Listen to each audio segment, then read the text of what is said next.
Bonjour, c'est Capucine du blog Vivre la permaculture. Donc aujourd'hui, je voulais vous présenter les murs en terre dans une maison neuve. Donc voilà, c'est le choix qu'on a fait sur une partie des murs. Donc on a une maison en bois. Du coup, les maisons en bois, leur problème, c'est qu'elles manquent un petit peu d'inertie. Donc on a fait une partie des murs en terre. Donc à l'époque, on avait fait le choix de mettre de la laine de bois dans les murs. Donc du coup, on a été obligé de remettre des petits morceaux de bois. C'est pas moi qui l'ai fait, hein. Et puis ensuite, pour servir de support en fait à la terre. Alors aujourd'hui, si on avait à refaire, je pense qu'on ferait plutôt une maison de paille avec directement les enduits sur la paille. Voilà, à l'époque, on avait fait un choix un peu différent.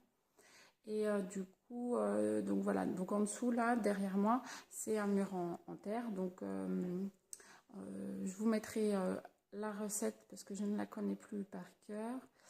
Et, euh, et donc on avait fait le choix d'acheter l'argile et le sable.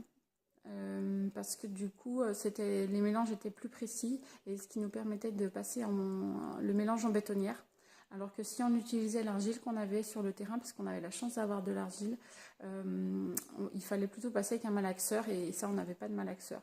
Donc on a fait, et puis c'était notre première expérience des enduits en terre, donc on a préféré jouer un petit peu à la sécurité en achetant et en faisant le mélange en bétonnière. Peut-être qu'aujourd'hui, on essaierait avec l'argile qu'on a sur le terrain, parce qu'on on a une belle argile rouge, et donc voilà. Mais voilà, aujourd'hui, à l'époque, on a fait différemment.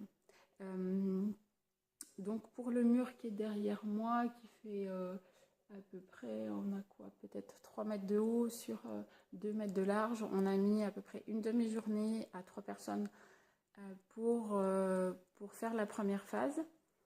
Et puis à peu près une demi-journée pour faire la deuxième phase, en sachant que là, voilà, il pourrait y avoir encore une couche de finition à faire dessus.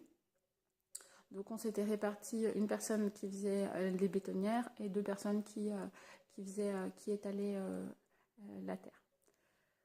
Voilà, j'espère que cette vidéo vous a plu et peut-être vous a donné envie de faire des enduits en terre, même dans une maison neuve.